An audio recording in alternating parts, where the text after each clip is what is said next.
তিনি বলছেন যে আল্লাহর ধন রাসূলকে দিয়ে আল্লাহ গেলেন গায়েব হয়ে, রাসূলের ধন খাজায় পাইয়া শুইয়া আছেন আজমিরে, কেউ ফিরে না খালি হাতে খাজা তোমার দরবারে। আল্লাহর ধন রাসূলকে দিয়া গেলেন আল্লাহ গায়েব হইয়া, আল্লাহর ধন রাসূলকে দিয়া গেলেন আল্লাহ গায়েব হইয়া, রাসূলের ধন খাজা পাইয়া, রাসূলের ধন খাজা পাইয়া শুইয়া আছে আজমিরে। এই জাতীয় কথা কোরআন হাদিসের দৃষ্টিতে এর বিধান কি এবং কোরআন হাদিসের দৃষ্টিতে এর মূল্যায়ন কি? প্রিয় দর্শক, এই যে কথাগুলো কিছু শান বা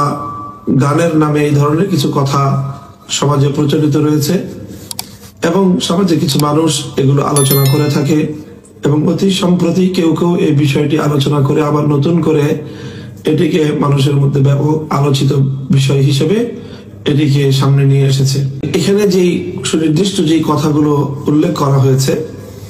সেই কথাগুলোর উপর ভিত্তি করে আসলে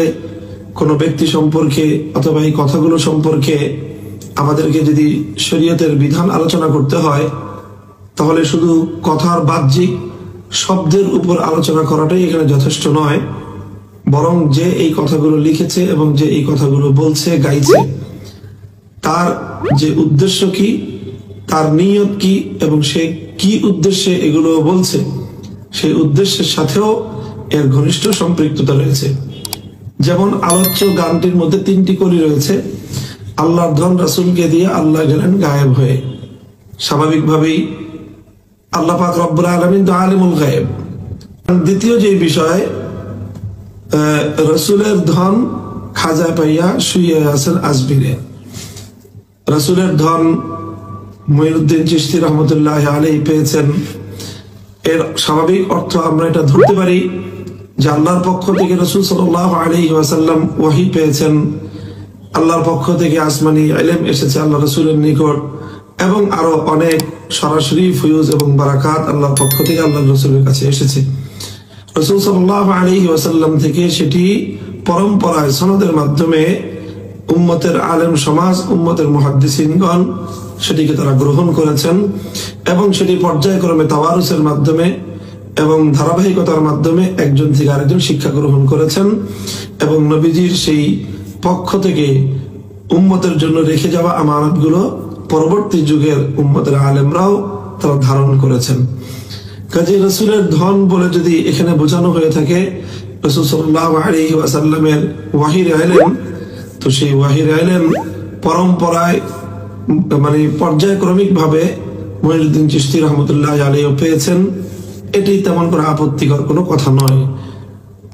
তো রাসূল সাল্লাল্লাহু আলাইহি ওয়াসাল্লামের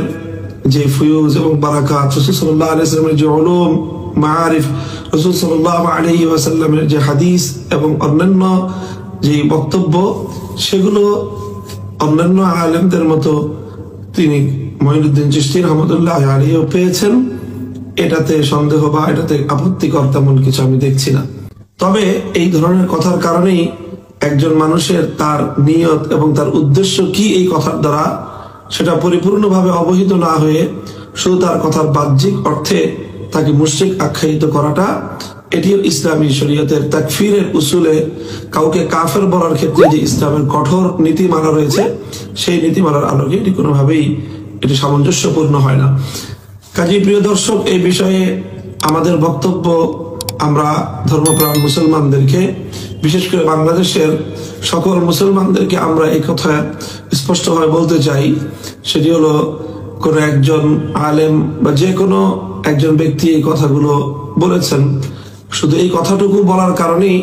একজন ব্যক্তিকে স্পষ্টভাবে মুশরিক আখ্যায়িত করাটা, এটা ইসলামের তাকফীর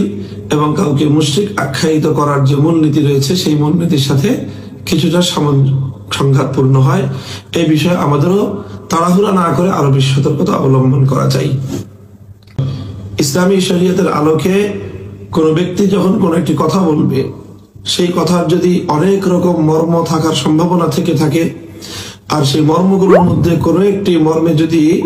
তাকে কাফের অথবা শিরক আখ্যায়িত না করার অবকাশ থাকে, তাহলে একজন আগে থেকে মুমিন পরিচিত একজন ব্যক্তিকে শুধুমাত্র এমন একটি কথার কারণে মুশরিক আখ্যা দেওয়ার কোনো অবকাশ নেই। কাউকে মুশরিক আখ্যা দিতে চাইলে বা মুশরিক আখ্যা দিতে হলে আরো অনেক সুস্পষ্ট